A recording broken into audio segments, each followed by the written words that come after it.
Morning mga master. Episode 6 na, biyaheng Jose Abad Santos. 6 na pre. Anim? Episode 6? Yes. Part 6 na to. Dito kami ngayon sa isang municipality sa Jose Abad Santos. May troubleshoot kami na nakita namin na may leaking pala yung yun. Umok naman na good. Wala mo na kong lugtan. Baliktad to yung tuyok. Paano oh? So nakita namin nandito yung leaking. Yan oh. Hahanapin pa namin, lalagyan namin ng pressure. Tingnan nyo kung gaano kataas.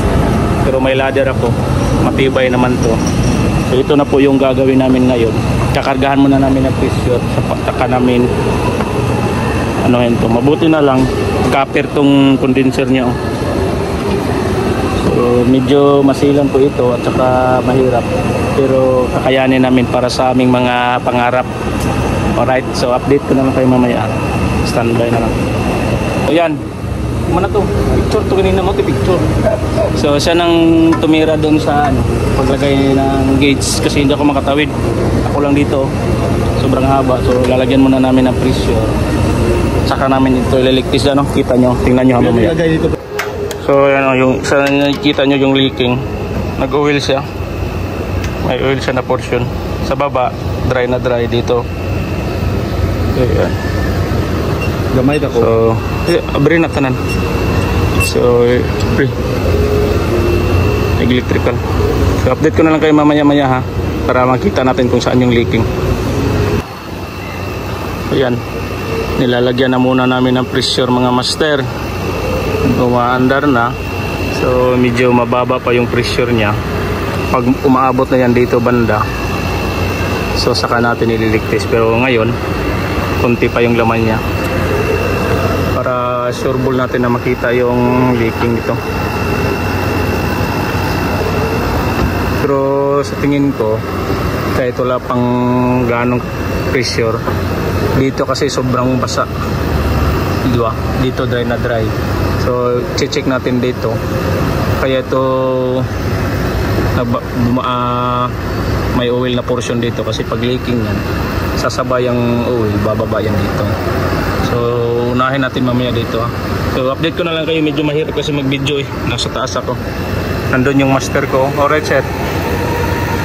So yan, nakikita na namin yung leaking. So tinanggal namin yung cover. Dandahan na nga, baka matalsikan ako ng maraming ano. Yan o, op. Saan yung banda?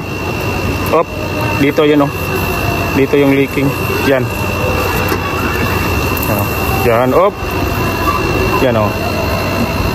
So mabuti na lang nakita namin agad yung leaking. So titingnan pa namin kung may leaking pa tong iba. So yan o, yung leaking. Yan. Kaya na pre. Ito lang na patuluan.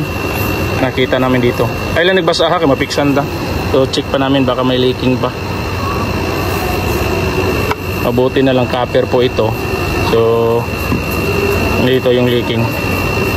So hihinahin ko na lang muna ito para maano namin to mamaya, maligtisan ulit. So nandito yun o. Update ko na lang kayo, right? Right. Ayan.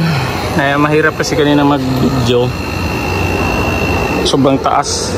Yo, tingnan nyo. So nahinang na natin dito. Sinama na natin itong isa kasi sobrang nipis na rin ng copper eh. So sinama ko na ito. So check natin ngayon. Kinargahan namin ulit ng pressure. May laman na yan pero hindi pa ganong kataas yung PSI nya. Try natin ha, kasi kanina sobrang laki ng leaking eh.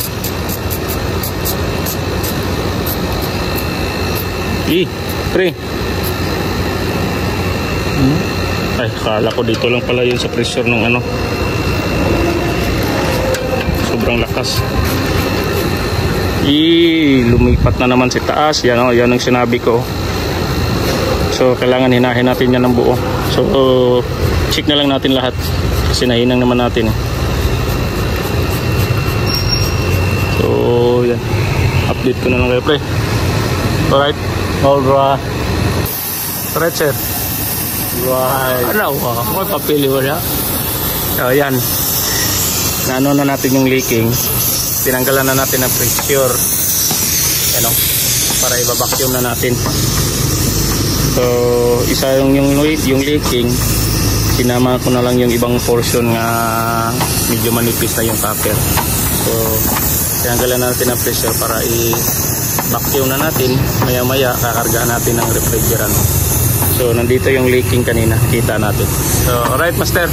Right. So, bababa muna ako para kukunin ko yung refrigerant. Alright? Right. So, yan na po. Nakargahan na natin ng refrigerant. Yan o. Nag-moist na. Tumutulo na rin yung tubig dyan sa drainage, sa drainage niya.